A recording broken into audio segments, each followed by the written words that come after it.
Hi everyone, I am ready to react. Let's get ready to rumble.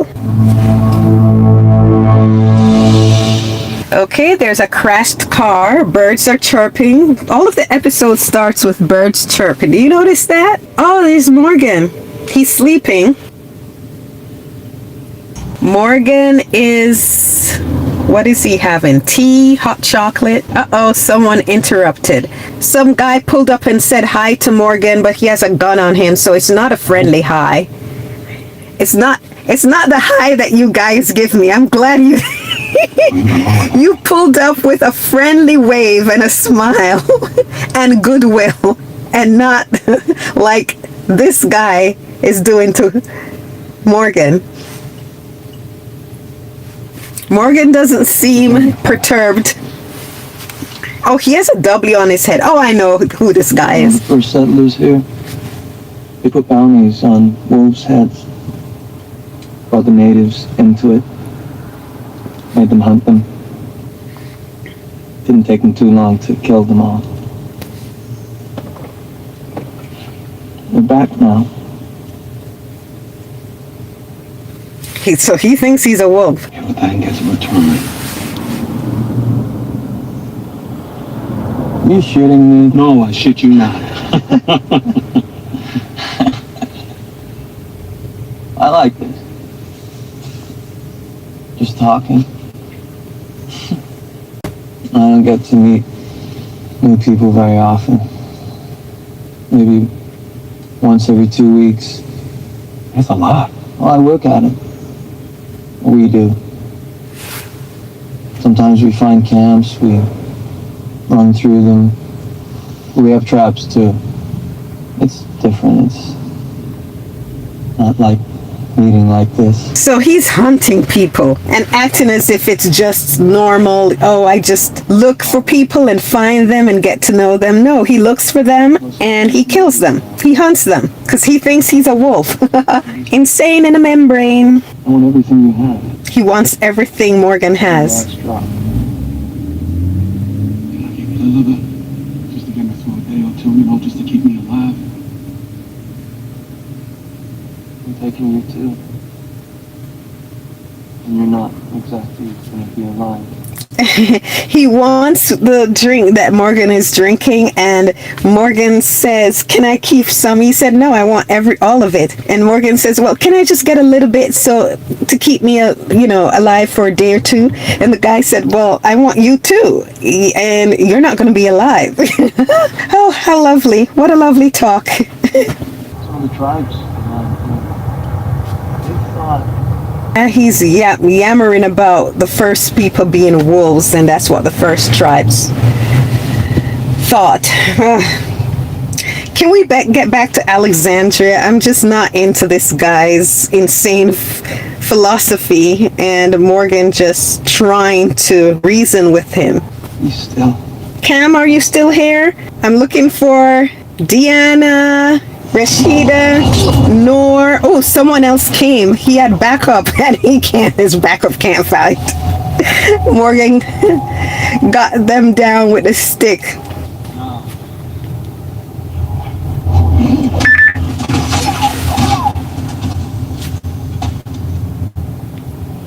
I wish I could do karate. I just don't want to, take the effort to learn. Well, Morgan took care of them, but he really should take care of them because, not just knock them out, because they're hunting people and killing people. He put them in the car.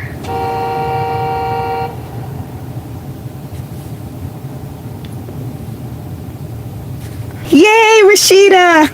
I was hoping you would join. Yeah, my Walking Dead crew is here. I don't know if Cam is still here. She said she couldn't stay, so bummer. But you're here, Rashida. I'm so happy you're here. And I hope Noor joins, and Sandrine, and Constance, Deanna, or Deanne. I keep saying Deanna. D, my Patreon crew. Okay, Daryl is riding on his bike. I don't know what he's doing, but he's out in the woods. I know, right? Where do they get the gas for the cars to, though, Rashida? So they're probably making them. Oh, Rick is waking up. Oh, I love this scene.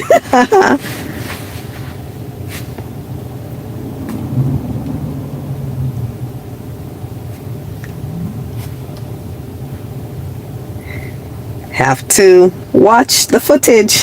Can't show too much.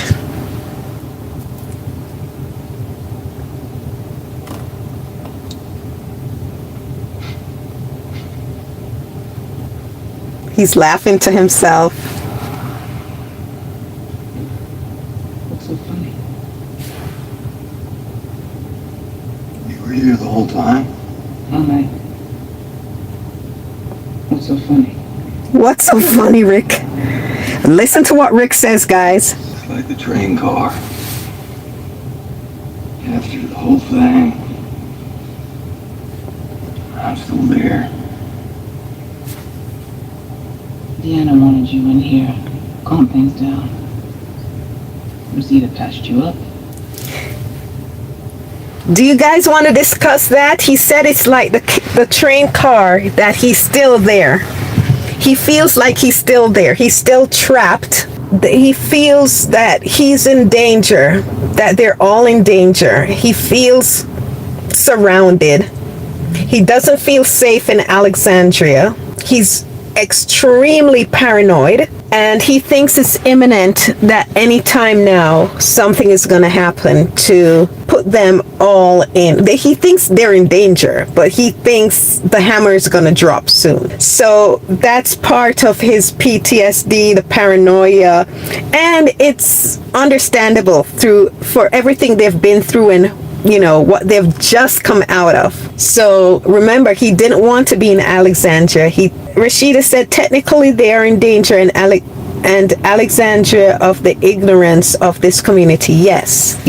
But it's more than just the ignorance of the community. He knows there's nowhere safe. Everybody now, as he told Deanna, is just out to take something if you have something, they're gonna come and take this place. But he's not just afraid of the danger outside the walls. He's afraid that in Alexandria that these people are just putting up a front, and any day now they'll show their faces, just like how in Terminus. So he's on edge about that too. And then on top of all of that paranoia and PTSD, he's back to having mini psychotic breaks. Remember, he had that psychotic break in the prison? In the prison, he had a psychotic break. The very thing that Shane warned him about happened. And Lori died, not directly but indirectly. Maybe if that didn't happen, she could have gotten help. Herschel would have been able to help deliver the baby and she wouldn't have died, right? We don't know. But Rick has put the onus on himself. Rick takes the blame. He is carrying a burden of guilt, and in doing that, coming to Alexandria, remember, throughout the prison, everywhere he looked was Lori. Lori was a representation of his guilt. The same thing is happening in Alexandria. Everywhere he looks, instead of seeing Lori in that white dress or her pregnant flannel outfit, every time he sees Jesse, that's another representation of his guilt. And it so happens that Jesse is in danger. Jesse has a threat, which added on to the general threat that Rick feels about Alexandria and feeling trapped because of his PTSD. He's still in that train car. He is seeing his guilt everywhere, stamped everywhere around Alexandria. But instead of the white dress wearing his guilt, this guilt has a blonde hair and a flannel shirt. From the other videos I've already told you, Jesse's an avatar of Lori, and Lori represents Rick's guilt. So what you're seeing now is that he's now just outright telling Michonne. Michonne didn't even ask. She just asked him, what's so funny? And he's like, I still feel like I'm in the train car. So Michonne is his confidant. He tells Michonne things he doesn't tell Daryl. Just right away, he starts confiding in Michonne, right? So let's finish the conversation they're having. So Michonne is telling him that he's been there all night. She was there. Rosita patched him up. Put the band-aids on his cuts. She said, I don't know if she said it yet, but Carl came by. Then she sent him home to where home is the house that now Rick shares with Michonne, Carl, and Judith. So they're living as a family unit. Right away, he confesses his state of mind, what's happening with him. Remember, I told you how he is around Jesse is completely different from how he is around Michonne. With Jesse, he's just focused on how to assuage his guilt. She brings him back to Ghost of Laurie, what is weighing on him in the terms of his conscience, his guilt, and I call that his ghost. So she represents the ghost of Laurie, the ghost of Shane, that guilt that they're associated with. But when he's around Michonne, he comes back a little to reality. When he's with Jesse, he's in the past, trying to recapture the past, and he's trying to redo the past, and he's trying to assuage his guilt. And he's very focused on redoing that dynamic, just getting a chance to assuage his guilt. With Michonne, he's back into the real world. She's his confidant, she's his partner, and here we have an example of that. Carl came by for a while. I sent him home. Carl came by, I sent him home. Rick? Michonne is serious. What are you doing?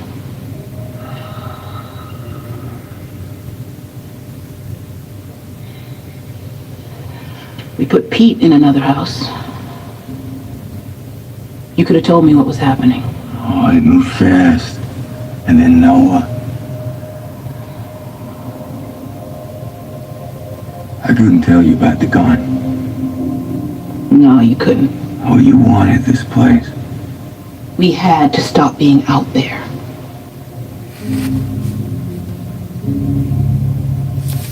Did you guys see that? Let me go back. She said, Rick? What are you doing? What are you doing? We put Pete in another house. You could have told me what was happening. Oh, it moved fast. And then Noah. You could have told me what was happening. And then he said, everything happened fast. It did. 2 days. All of this. 2 days, guys.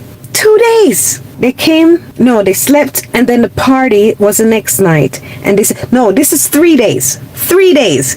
So all of that from they got to Alexandria to the fight today, that's 3 days. Rick doesn't know this woman. Rick is not chasing this woman. As a matter of fact, let me tell you something that I saw, and I copied it because it so described exactly what I wanted to say to you guys. It says, men often go for what they can get, or the woman who shows them choosing signals. So, remember I told you that Jessie was telegraphing from the moment she met Rick that she was into him? She was into him, and she was letting him know. Rick saw it right away. But Rick wasn't, he was just shocked at how much he recognized her, in a sense that she reminded him of Laurie. She reminded him of Laurie. Dressed like Laurie. She didn't look like Laurie, but she boldly came up to him. He was like, I don't know this woman, but she seemed, the fact that she just boldly came to him, entitlement. She's used to getting what she wants. And then she started cutting his hair, the exact thing that Laurie would do for him and Carl. Domesticity of it all in the zombie apocalypse. It's not the real world, and here's this woman living this domestic life like he used to live with Laurie, dressed like Laurie, very girl next door Americana. He just got into that frame of mind. He started seeing the ghost again, just like how at the prison he would just be wandering, searching. Remember how At one point, Herschel had to yell at Rick because Rick was just so focused on finding that ghost, that chasing that ghost all around the prison yard, the prison and the prison yard. And Herschel had to yell at him and tell him, get your head back together, because Rick was neglecting the baby. Rick was neglecting his community, his group. Rick was neglecting himself. Rick was neglecting reality and chasing this ghost, which represented his guilt. He could not reconcile that Shane was right. Shane wasn't right, but in his mind, that's what he thought, because he thought he failed. Herschel had to yell at Rick, because when Rick gets focused on this with his psychotic break, when he gets into that world, when he starts chasing ghosts, nothing can get Rick out of it. And you know, Carl is Rick's number one. Yet even then in the prison, when he was chasing ghosts, Carl was not a consideration for him. That's why Herschel had to yell at him to try to get him back into reality, because that's not who Rick is. So him trying to use Jesse to relive his past, where he could assuage his guilt and prove to Shane and Lori that he could do this. Him chasing Jesse and trying to get Jesse to let him get rid of the threat has nothing to do with Jesse. It has nothing to do with attraction, has nothing to do with lust, has nothing to do with desire, has nothing to do with love. What Rick is obsessed with is his ghost. He's obsessed with his guilt. He's obsessed with this burden that he's carrying. And in his fractured mind, Jesse and him getting to annihilate the threat will help him massage that burden, that guilt he's carrying. But we know that's not going to do it. And then last episode, remember, we saw Jesse pull a Lori, where she wanted, in exchange for her giving Rick what he wants, to be able to play that game of annihilating the threat of Pete, which would help him annihilate that threat that he didn't with Lori, help him do that do-over. He was desperate to take care of that threat. And instead of her focusing on what he's telling her, in a sense that she's in danger, her child is in danger, her child went to get a gun to try to protect her, she didn't care about that. The only thing she cared about was to get Rick to submit to being with her. She's like, well, if you're gonna get rid of my husband, I'm gonna need someone. She's like, oh, I don't need anyone to protect me, but that's exactly what she's looking for. She's looking for Captain Saver. And she wants Rick to be that. That's why she went over to his house. Deanna didn't have to send her. She went shopping. You know what I'm saying? She wanted to analyze the wares. And she saw that when she went to the house and saw him, and she's like, okay, yeah, you get what I'm saying? And she telegraphed to him, I'm interested. So she said, am I the only one that you would do this for? So she wants him to acknowledge, to say to her that, yes, you're the only one that I'll do it for, which is a lie. But why is she asking that? Because she wants him basically to say, I'll be with you. To say, okay, I'll be with you if you allow me to do this, to take care of the threat. Yeah, she's basically telling Rick, I'll do this if you're interested in me, if you'll be with me. She's not gonna give up Pete if she doesn't get another man. She's Lori. She's just like Lori. She is Rick. He saw straight through her. He chose the exact avatar because she has the exact characteristics, the exact entitlement, the exact selfishness, the exact self-centeredness of Lori. She's like, I will only allow you to help me and my kids. Imagine, her son is in danger. She couldn't care about that. She just wants to know that Rick will be her man. And Rick looks away. We know Rick doesn't want to do this because he's in love. He's in love with someone else. But he's a slave. He's a slave to his guilt. He's a slave to his ghost. Just like he was a slave to chasing Ghost Lori around the prison. Herschel couldn't even get him back to come and take care of his son and daughter. And you know that's what Rick lives for. So it just shows you the mental break that he has. Will you be with me, Rick? That's it. And then he lied and said yes, because he's so desperate for her to give in. He was like, he left when she didn't want to cooperate with taking care of Pete. But he came, he was so desperate. He's like, you got to do this, you will die. And if Pete was successful in killing her and her son, Rick may not have recovered. You know how I know Rick would not have recovered? Because it's not about her. It would be like Lori dying again and him failing again to do what she and Shane told him he could not do. He couldn't bear that guilt. It was not about Jesse, because Jesse died and he got over that. So it was never about Jesse. It was his desperation. It was about his psyche, his guilt. So the same desperation and single-mindedness he had in going after Ghost Lori, chasing Ghost Lori, is the same single-mindedness he had in chasing Jesse's submission to him being able to take care of Pete. Jesse saying yes to him, giving him the permission to take out the threat of Pete. So back to Rick and Michonne here.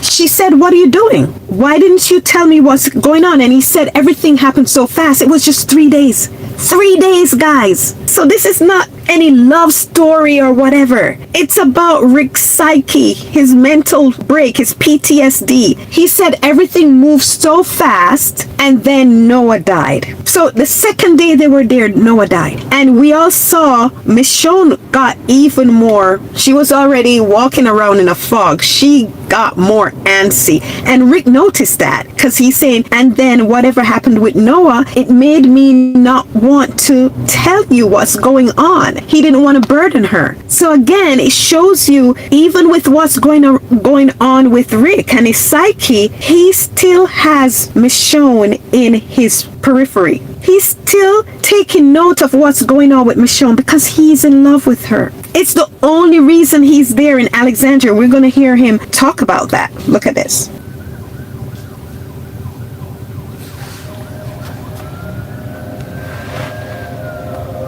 I couldn't tell you about the gun. No, you couldn't. Oh, you wanted this place. We had to stop being out there.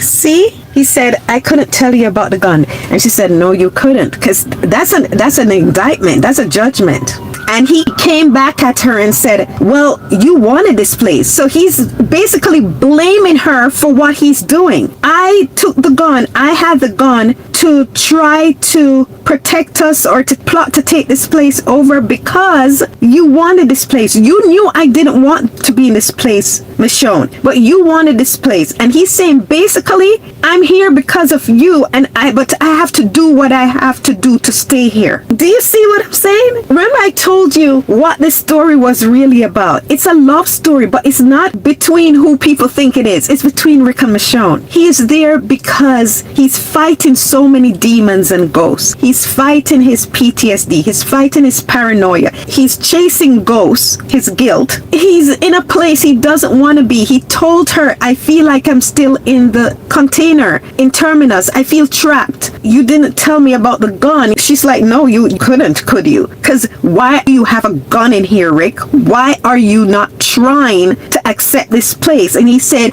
because you wanted us here. You wanted this place. I'm here because you wanted this place, Michonne. He's only there because Michonne wants this place. So he's basically saying, I'm only here because of you. I'm going through this hell, feeling trapped and scared and just paranoid. And I'm going through this because you wanted this place, Michonne. That's an I love you. There are different ways to say I love you. He's there. He's telling her he loves her in actions. And she's like, yeah, you couldn't tell me about the gun, right?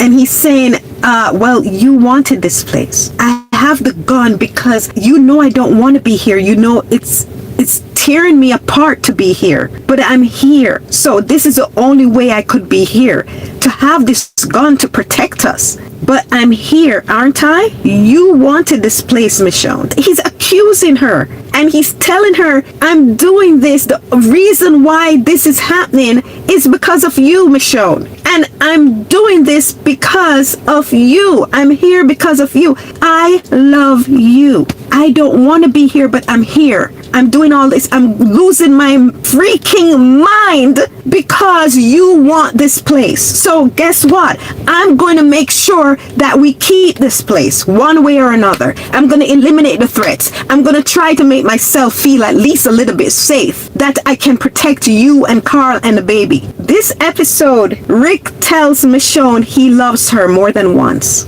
So while everybody is looking at a woman that Rick is using to assuage his guilt over the ghost of his ex-wife and his best friend, his ex-best friend, and thinking that's some love story, the real love story is being told to you right here in actions and in words. You wanted this place, and that's the only reason I'm here, and that's why I have the gun. So don't accuse me of not telling you about this, because I had to do what I had to do. Michonne, you wanted me to try. I was trying, but I had to do this because I don't feel safe. Rick Grimes, according to his dead wife, the ghost that haunts him, says no one can get Rick to do what Rick doesn't want to do. But here we are seeing Rick is doing what Rick doesn't want to do, and he's only doing it because you wanted this place. So you know what, Michonne, you want this place? I'm gonna make sure you get this place. I'm here, and I'm gonna keep this place for you. So I took the gun.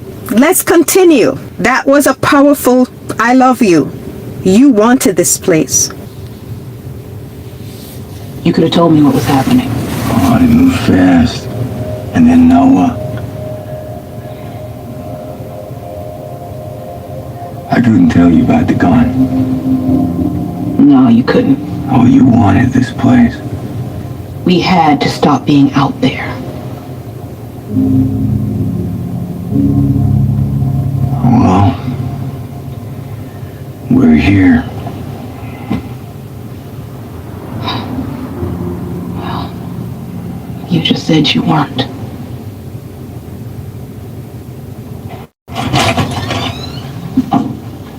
So in that accusation of you wanted this place, and she said, it's like, I told you, he said it accusatorily.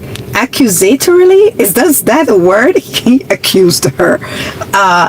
And she's saying, we had to listen. I'm not forcing you to be here because I'm trying to hurt you. But she said we had to stop. So she's doing it out of love for the kids, for him, for the group. And he doesn't want to be there, but he's doing it out of love for her. And she's telling him, well, yeah, he's accusing her. You wanted this place. And she's like, yeah, because we had to stop. And she's right. They had to stop. They were becoming feral. They wouldn't be human anymore. Wow. And then she said, we had to stop. And he's like, well, yeah, well, I'm here. I'm here. You got what you wanted. I gave you what you wanted, Michonne. I'm here. And she said, but you just said you were not here. In essence, she said, you're not trying. That's why you have the gun. You're not trying. You're not trying to give this place a chance. He said, I'm here because you want it. You wanted this place. So aren't you satisfied? And she's like, no, because you're not trying. He had no comeback for that. Because it's true. He's not trying. But I love that I love you. That's a great I love you scene. It's stronger than the words I love you. You wanted this place. I don't want to be here, but I'm here because you wanted this place. And then she's like, but you're not here. And he's like, girl, you're not trying, Rick. He's like, I'm trying. Michonne doesn't even know how much Rick is losing his mind in this place. He doesn't want to be in Alexandria, and he's losing his mind. He's telling her exactly how he feels. I feel like I'm back at Terminus in the container. He is honest with her. He's confiding in her. That's how I feel, baby. He's sharing some of what he's feeling, but she doesn't even know to the extent that I don't think she knows this guilt, this ghost he's carrying around with him. No one knows. Not even Carol, who's taken advantage of him. She sees him focused on Jesse, so she thinks that has to do with attraction, but it's not. He knows what it's about. He knows he's chasing Laurie around the prison. He's chasing his guilt. But Carol doesn't care the reason why. All she knows is that she's going to use him. Yes, Rashida, yes. Well, they are married. They are a married couple. They live together. She sent Carl home. If they weren't partners and a couple, she would say, I sent him to his house. I sent him home. They're living together. They're raising their kids together. And they're the only ones that don't see it. Even Carol, who is manipulating and using him, sees it. That's why she's keeping his focus on Jesse, because she wants to take his focus away from Michonne, because Michonne has too much influence on him. And Carol wants that influence over him, because Carol wants to keep him paranoid, just like how she's paranoid. Because if she keeps him paranoid, they will take over the place or leave. She, just like him, don't want to be there. But she wants control over him. So she likes that he doesn't want to be there, because she doesn't want to be there. But she knows the only reason he's there is because of Michonne. She knows that. So she's trying to take him away from Michonne's influence. So if she can pull him away from Michonne, he'll probably leave or take over the place. But as you see around Michonne, Michonne is saying, you're not trying. I want you to try. I want you to give this place a chance. Carol doesn't want that. She doesn't know what his true interest in Jesse is. She just knows there's some kind of interest, so she's going to exploit that. And Jesse sees there's some kind of interest. She doesn't understand either where the interest lies. All she knows, she's interested in him and she wants him to be her man. And if he's going to get rid of her husband, he has to fill his spot. And that's what he said yes to. When she said, am I the only one you'll do this for? She's basically asking him, will you take Pete's place? And he didn't want to, because he's in love with someone else. He knows she's thirsty for him. He sees it. As I read that quote to you, men often go for what they can get, or, and the or is this latter part applies to Rick, or the woman who shows them choosing signals. She kept giving choosing signals to Rick. She's like, choose me, I'm available, even though she's married. That's why he's so confident around her, because he's comfortable. He's not intimidated by her. He sees her thirsting for him. He understands her because she's just like Laurie. The woman he's not confident around, the woman he's tentative and scared to approach is Michonne. He's intimidated by her, not because she is an ogre or anything. He's intimidated by, because he's in love with her, and she's not like any of the women he's ever met or known. He is in awe of Michonne. He's impressed by Michonne. He respects Michonne. He wants Michonne to think good of him. So that's why when she said, no, you couldn't with a gun, he's like, yeah, but you wanted this place. And she was like, yeah, you're telling me that you're not really here. He's like, I'm here, aren't I? And she's like, no, you're saying you're not here. He didn't have an answer for that, because he really doesn't want to disappoint her.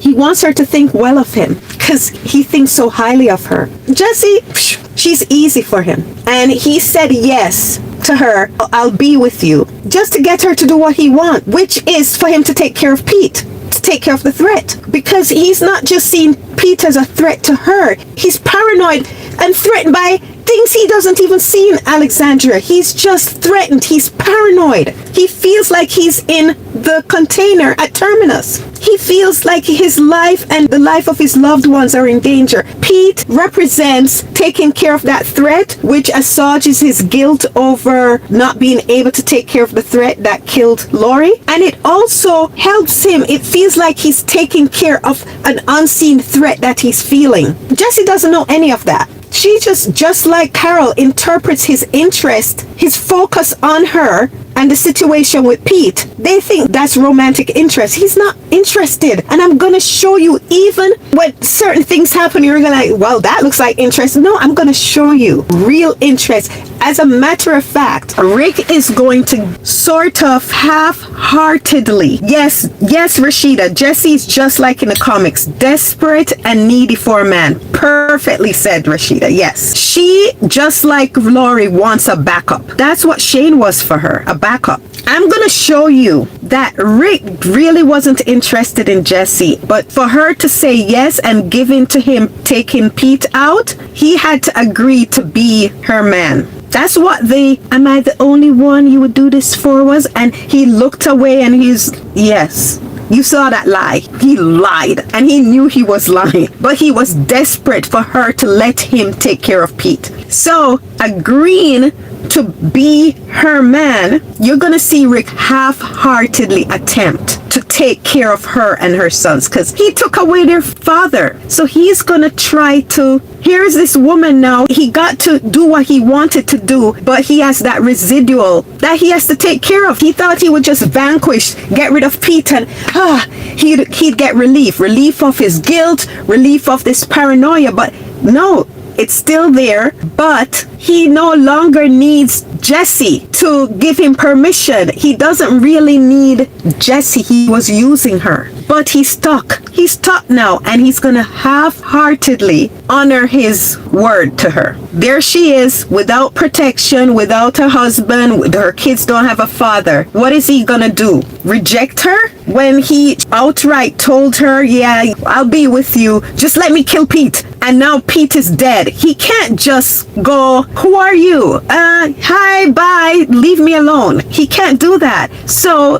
he's going to half-heartedly, he has a issue now. She's stuck like glue to him, and he's going to have to half-heartedly be with her while his heart is with someone else. And you're gonna see that reluctance. It's not that desperation that was there before, it's gone, where he was trying to get her to agree to let him take care of Pete. It's gone. You're gonna see now it's her following him around and him checking in on them and her expecting certain things from him and him trying to fulfill his lie.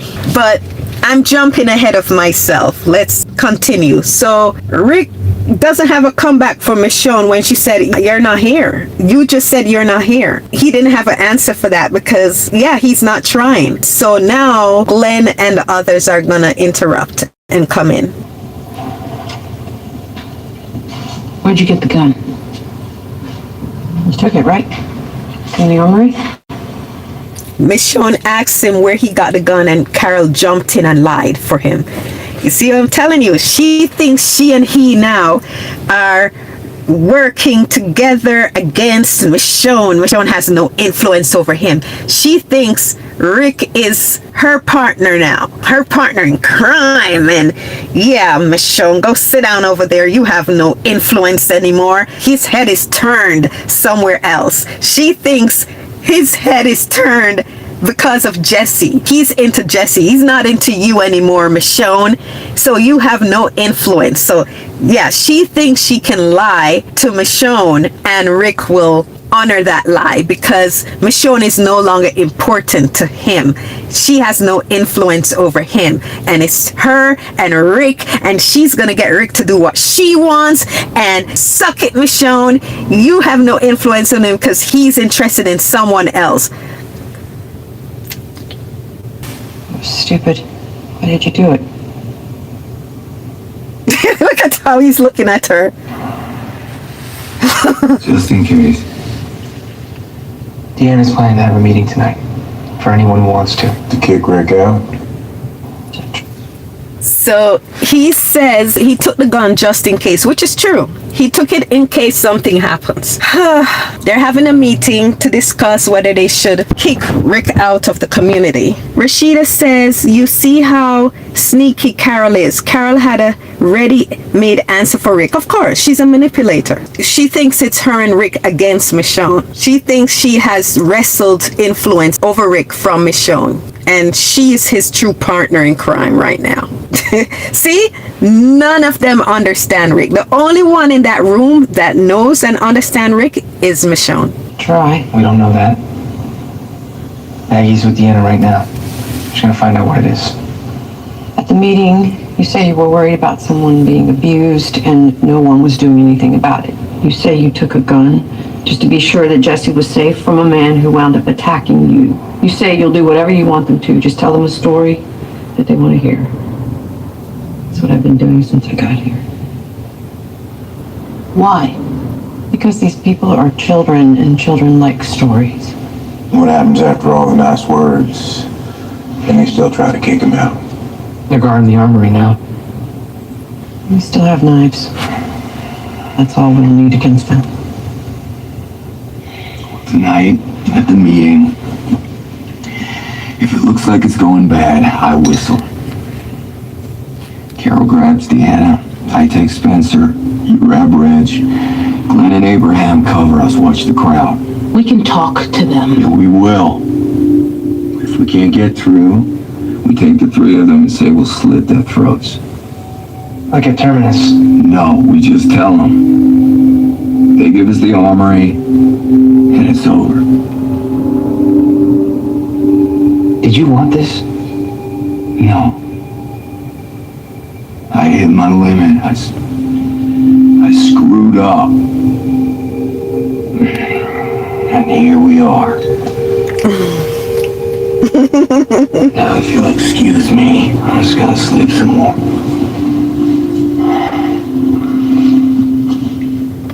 Oh boy. So they leave.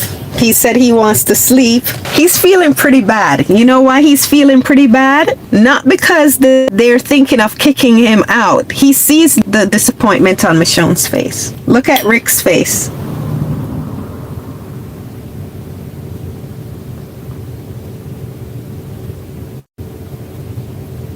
Because in essence, it's really him taking the place over. If they try to kick him out, he has no problem taking the place over, which is what he wants to do anyway. The only way he would feel a little bit more safer, not completely. So why did he tell them to leave, and why does he look so dejected? Michonne is not pleased with him, and he knows that. And he feels the sting of her disappointment. It really affects him how Michonne sees him. It really, really, really is important to him. It's everything. He wants her to respect him. He wants her to think well of him. And he know he failed in this. So he looks pretty dejected. It's not about him possibly being kicked out. He couldn't care less about that because he thinks he can take them and take the place over. He is reeling about what Michonne thinks about him now. What is Rashida saying? Rashida said, Carol isn't the sweet, innocent lady from Atlanta camp and the farm. Rick's looking on his face is shocked. Did you see Carol's look on her face? She loves the plan. Yeah, she loves the plan. No, he's not shocked by Carol. He's not shocked. He knows who she is. He's a very good reader of people. Rick is very, very smart. As we were discussing earlier, he's very intelligent. Rick is very intelligent. He's a darn good detective,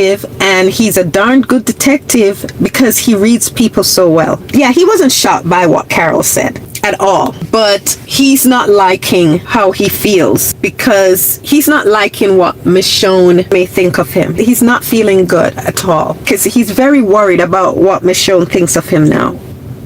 And there's Judas hanging his clothes on the line and Maggie watching him. I didn't show you who he was. It was Gabriel. So Maggie's talking to Deanna and her husband, trying to get them to give Rick a good hearing. I don't know why. In this show, they tell so many stories. Deanna's husband, Reg, is talking to Maggie.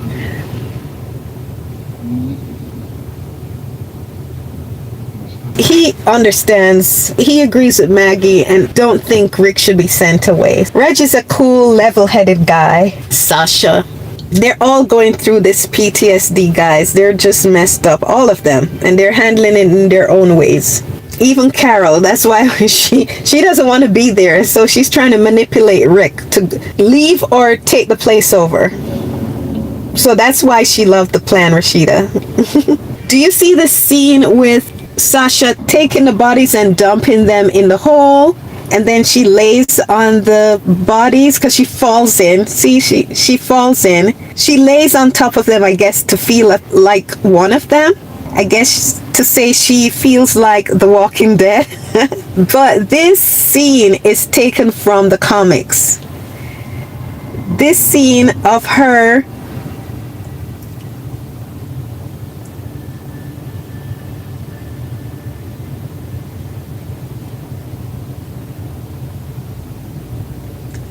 line on the walkers was a scene in the comics that Michonne did. Michonne was grieving, and that's what she did also. So they gave that little piece to Sasha. So here we go. What did you say, Rashida? Reg is a beta male. He follows and listens to his wife, Deanna. Yeah, but I wouldn't say he's a beta male. What I would say he is he's a very empathetic man. And remember I said still waters run deep? They're people that don't need to fight or to bristle or to be aggressive to get their point across or to be aware of what's truly going on, because he got a good read on who Rick was. Yeah, Rick was in the street acting like a madman waving his gun, and yet he could see through that Rick wasn't a danger to the community. I see Reg as an intelligent, empathetic individual. He's an observer. Carol goes back to visit Rick. So I paused it so that we can hear what they have to say, but I wanted to finish what I was saying. He's not just doing what Deanna says. He makes his point quietly and gently. But Deanna values his opinion, just like in speaking to Maggie. Maggie values his opinion, and he doesn't have to be macho or be aggressive for people to value his opinion, because in his quiet ways, they know that Red's opinions are valid or valuable. So I wouldn't call him a beta male at all. He fits that description. Still waters run deep. Okay, we're back. Carol comes back and wakes Rick up. It's good what happened last night. We have more cover now. All of them think you've been found out, but it's over.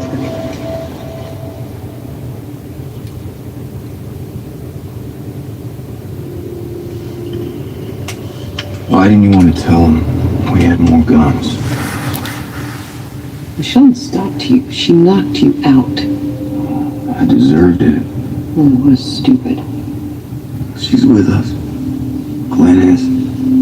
I didn't tell them about the guns just in case.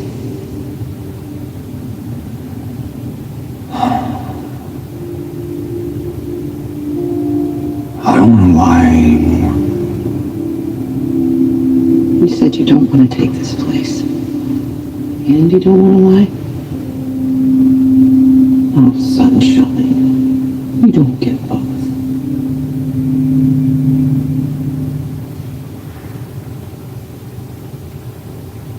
So there you have it. Rick, I told you, he was torn up about disappointed Michonne. And he just outright said it to Carol, I don't want to lie anymore. She was just like, well, you know, Michonne knocked you out and she stopped you, trying to say, well, Michonne is not on our side. I told you, she's like, I have Rick now. He's my partner in crime. He's no longer with Michonne. Michonne no longer has his influence. She thinks she got Rick away from Michonne. And here Rick is saying, she's like, yeah, Michonne did this and did that, and he was like, cut it, Michonne is with us. In essence, he's saying, that's not gonna work. You get what I'm saying? I ain't turning on Michonne and I are still. So she thought she had a clear runway. I loved it. Rick just smacked her down. Don't try it. And he even reiterated Michonne and Glenn, because I told you Michonne and Glenn are almost on the same page. I think Glenn is more even keeled. Michonne wants the place to work, but she still is like, she's relaxing too much. She's putting away her sword as an ornament instead of putting it away as a weapon nearby in case she needs it, where she can grab it. Glenn sees the place for what it is. It's a safe haven, but they're not safe because they're still in the zombie apocalypse. He's saying, no, Michonne is with us. No, you're not gonna get me to slag on or cast away or denigrate Michonne, so don't even try it. And they deserve to know the truth. I'm not gonna lie anymore. She deserves to know the truth, and Glenn deserves to know the truth. So I told you, when he sent them out and he was laying there, he was gutted. He felt bad. He felt really bad. He's now struggling with the view that Michonne has of him. Yes, Rashida. Carol wants Rick under her thumb. I'm telling you, that's why I need you, Rashida. Where's our crew, Rashida? Because I would be getting more gems, just like you're giving them to me. Daryl and Aaron are tracking this guy in a red poncho, and They're trying to help him to bring, I think they want to bring him back to Alexandria, so they're going to track him. That's that storyline. There's Rick walking around with his face looking like a bear clawed it. Look at him. Deanna is not happy with him. And then here comes this little what was his name, Nicholas or whatever, who lied to Deanna about what Glenn and Noah. Jessie was a weak link that wasn't focused on her kids. Of course not. She was just, instead of trying to help her kids, she was chasing Rick. She was chasing attention, just like Lori. These people are narcissists. Look at this. Oh. God is the only protection you need. As you know, I can't stand Gabriel. Oh my gosh. He's so selfish.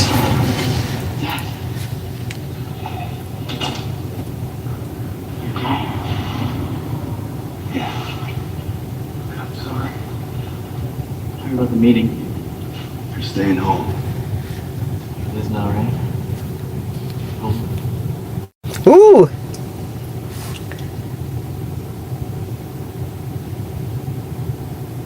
Yeah. They need us. They'll die without us. Carl asked him, Rick said, "You're staying home," and Carl said, "This is home, right?" And then Rick said, "Yes." Remember Michonne said earlier she sent Carl home? Told you. I'm thirsty. I might have to threat one of them. This episode is taking forever. I didn't remember so many things were happening in this episode. You have to tell them. What I told them last night. You have to tell them so they can hear you.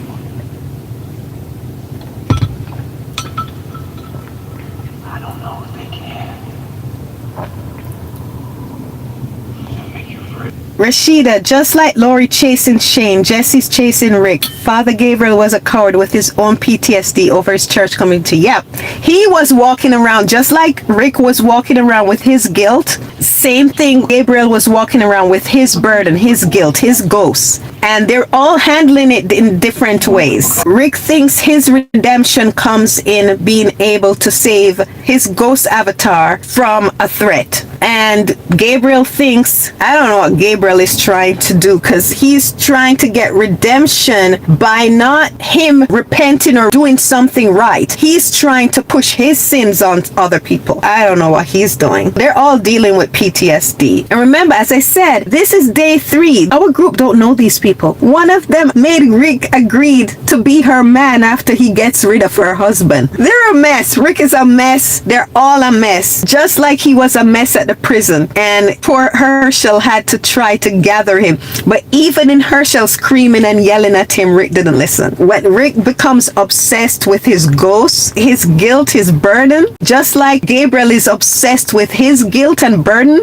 but he's taking it out on the group. He's trying to push his sins onto the group instead of him dealing with it. And instead of Rick dealing with his, he's trying to recreate the past through other people, using people. The first thing he said to Jesse still applies. You don't know me. See? She doesn't even know that he has a family that he's created with this woman, Michonne. See, even when Rick, he takes care of Pete and he reluctantly, half-heartedly sort of hangs around, let Jesse use him as her new man, right? He didn't move in with Jesse.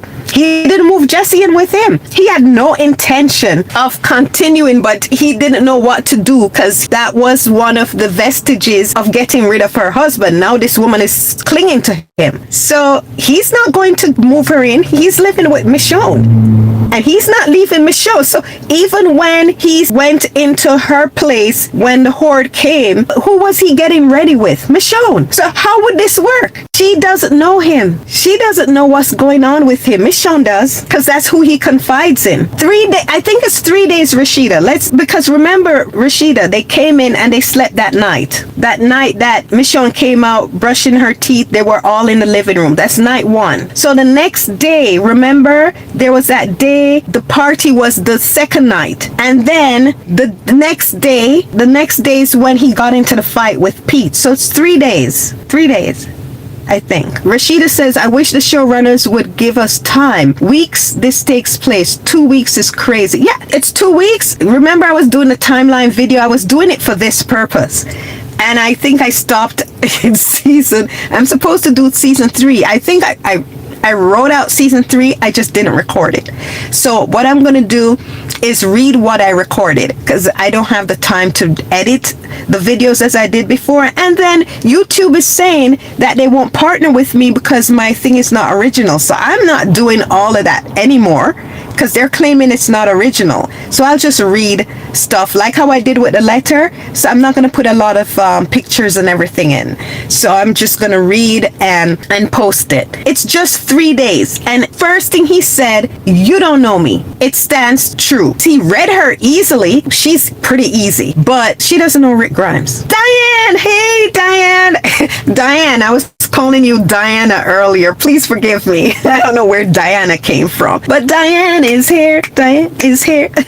I wanted my crew, I wanted my Patreon crew to pull up because I value you guys' opinions so much. So I wanted you to get in and help me out. As you know, I ramble, and you guys just perfectly and concisely always say the right thing and sum up everything I'm saying in such eloquent, perfect words. So yay, Diane, I'm so happy to see you. So Diane says, I think Carol lost her control over Rick. Ended when he realized he was lying to Michonne. Yes.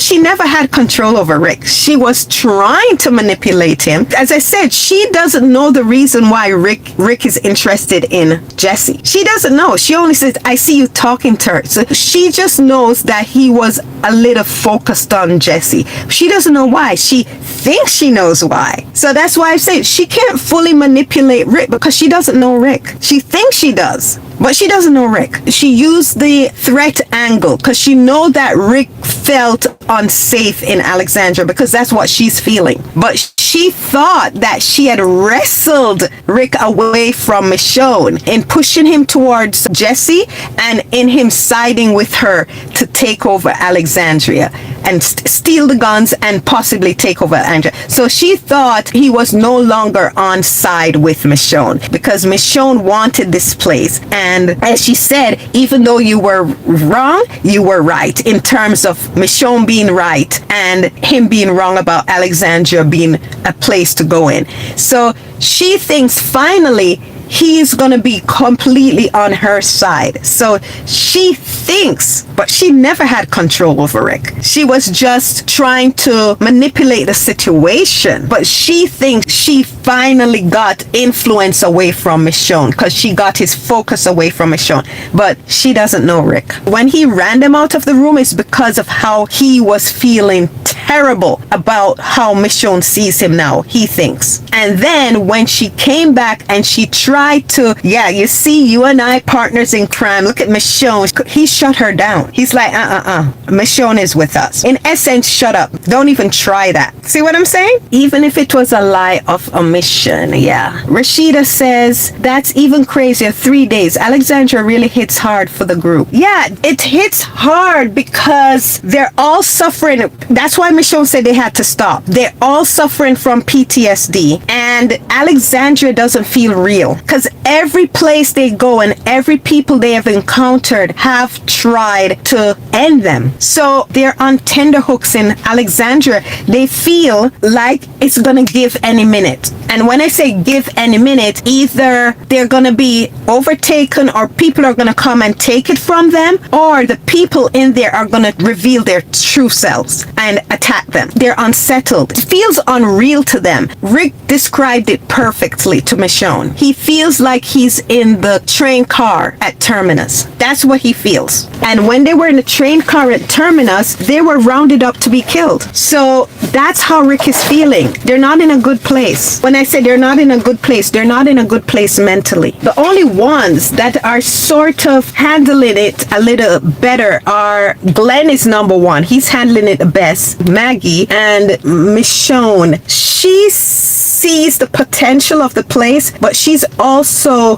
deluding herself. In essence, she's deluding herself. She's going to the other extreme. But even though she's going to the other extreme, it's like she still doesn't, she too can't believe it's real. That's why she's in this fog-like state. Like she's like trying to wake up. Is this reality? They're all going through it. Daryl and Aaron are still tracking. Almost 50 miles back. You saw it last night, those bad people.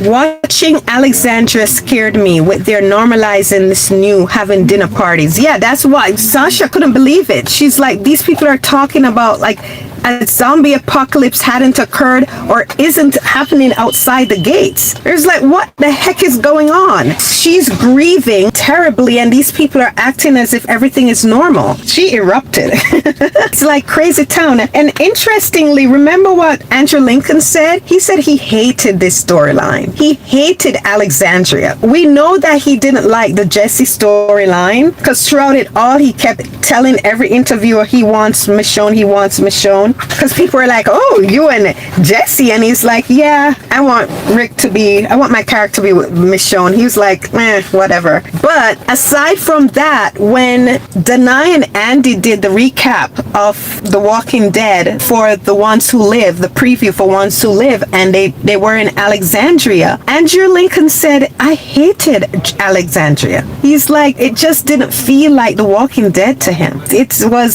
so not feeling it. He wasn't feeling the ghost story with Jesse and how the writers were trying to fool on the surface people that this was some kind of romance when it wasn't a romance. And then he hated the setting. They followed the guy into a place, the guy they were tracking, and they ended up surrounded by walkers that were stored in some trucks. That's Aaron and Daryl, that is. So, yeah, he didn't like the setting. I guess from season 1 through season 2, the farm, 3, the season 4, the prison, and then season 5, the first half, latter part of season 4, being on the road and surviving. I think he enjoyed that. He didn't like this settled suburban type of thing. That was interesting.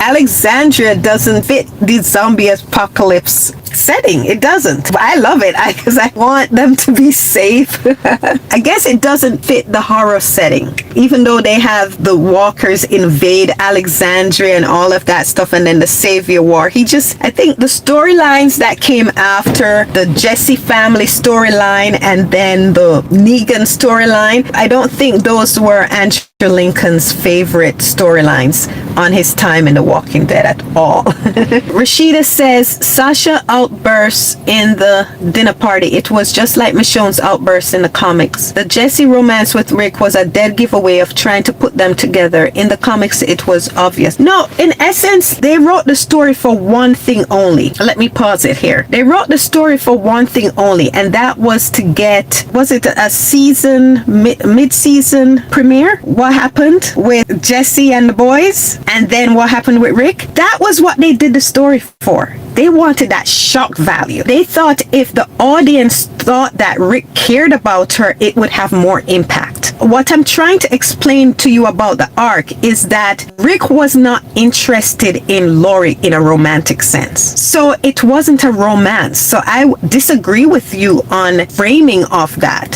statement, Rashida. It was never a romance. Watch when Rick met her. It's shock. It's sort of a recognition. And then when she started cutting his hair, it was depression. And then at the party when he handed the baby over, how she had his baby and she kept coming over to him. And so he saw that she was telegraphing, I'm available, choose me, choose me. He knows she was available to him. She wanted him. Whenever he gets around her, I explained it, he gets into this fugue. So it's like he's seen his ghost everywhere, like how we saw Laurie around the prison. Anytime she's around, he got that look. Her coming up with the baby, it made him feel as if it was like Laurie handed him Carl or whatever. They got into a domestic rhythm. Then after that was Carol telling him about Pete, the threat of Pete, which just heightened him. Remember what he says he feels like? He feels he's paranoid. He feels as if he's in the cart. There's a threat. So then now he wants to get rid of that threat, coupled with what he's seen her as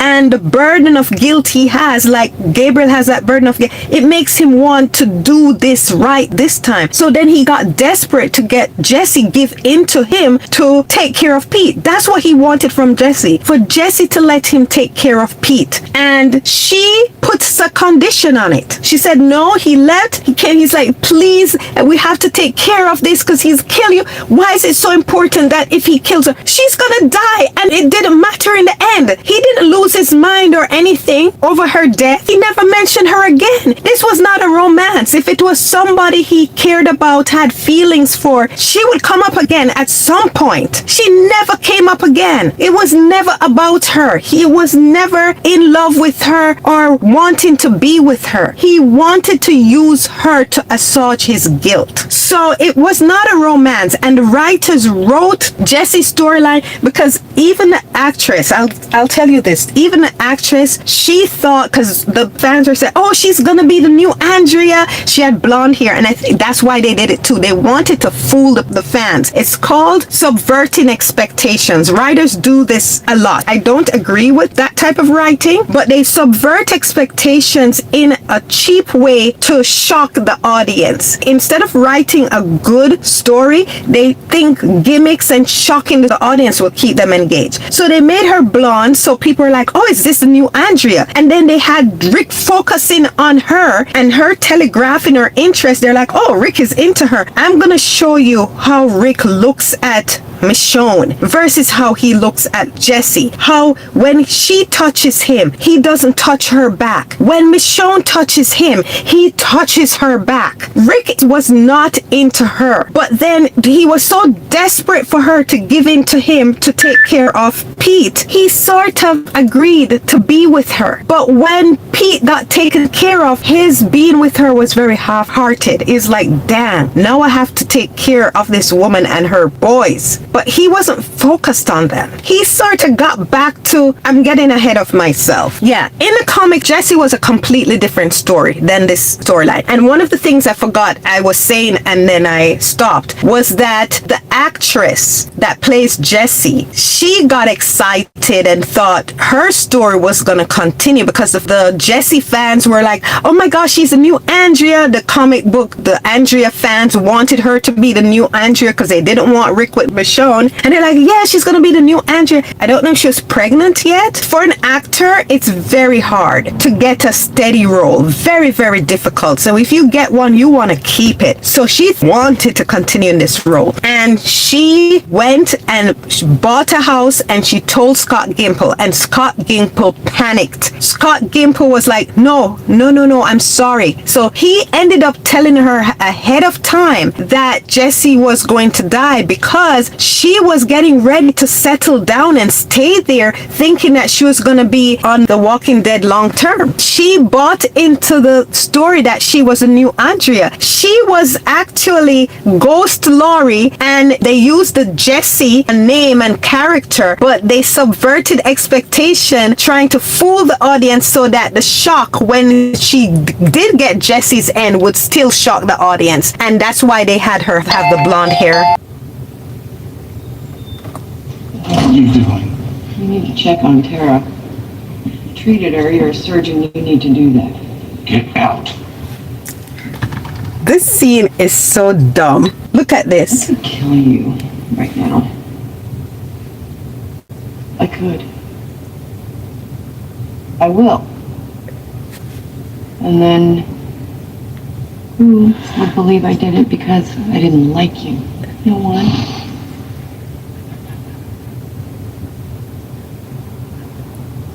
That scene is so stupid. Like big lugging Pete right? Look how Pete handled Rick. Yeah, like Carol with a stupid knife can do anything. All Pete has to do is grab her, right? You saw how Morgan just threw her. That hasn't happened yet. But I'm just saying, look how short Morgan is, and Morgan easily handled her. It is so unrealistic of how they write Carol that she became a joke. It's so unrealistic, and it does a disservice to her and the actress, and it does a disservice to her character, because they're just telling you she's a badass, she's this, and she's not doing anything that shows that she's a badass, because they're putting her up against men that could easily handle her and would handle her in reality, and they're not even writing it to make it believable. It's so stupid. Anyway, so she's threatening Pete, and so I'll just let that keep playing and whatever. The Jessie actress wasn't paying attention to her role. The Andrea fans were misguided in thinking she could be comic book Andrea. I didn't believe this scene with Carol and Pete. Yeah, it was so stupid, Rashida. That scene, they're gonna do a lot more scenes like that with Carol and bunch of men, and we're to believe that Carol can handle all these guys. It was so stupid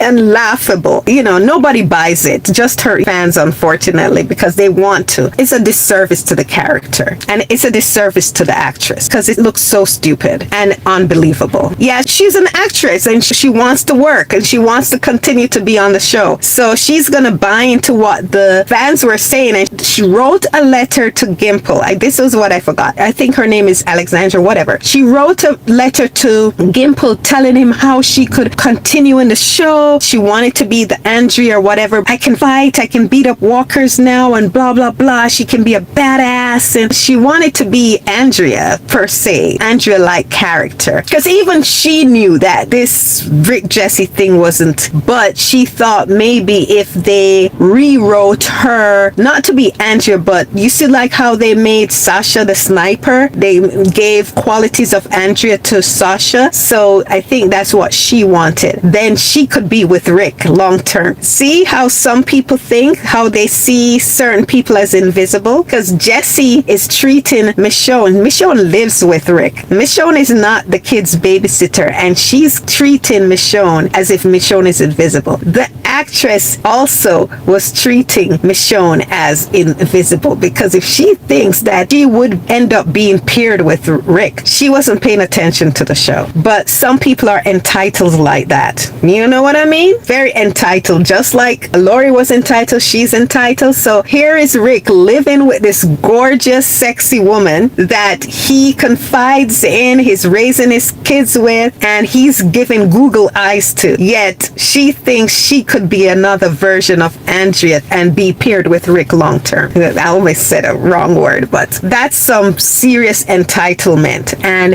that takes some really blind vision. And when I say blind vision, it's for her to not see Michonne and Denai, to just treat them as invisible. That is some huge cojones, some huge entitlement, boy. Rashida says the creators are doing it on the Daryl Dixon show with Carol. It is so annoying. I have not watched the Daryl Dixon show, but I could believe it, because they kept doing it, even though it kept getting more ridiculous and more ridiculous on The Walking Dead. But they kept doing it, so I didn't think they would stop. And from what you're saying, they didn't stop. And that's yikes. As I've heard, unfortunately for Norman, the ratings are extremely low. The Daryl Dixon show has the lowest ratings of the whole Walking Dead franchise. And his first season, when it was just him, it was doing okay. What does that tell you? That the ridiculousness that they're writing Carol into, it doesn't serve anyone. It doesn't serve the show, and it doesn't serve the character, and it doesn't serve the actress, because it's just making her look ridiculous. Rashida said Jessie could have been Andrea from season 2, thinking she can fight walkers and shoot when she couldn't. Yeah, some delusions of grandeur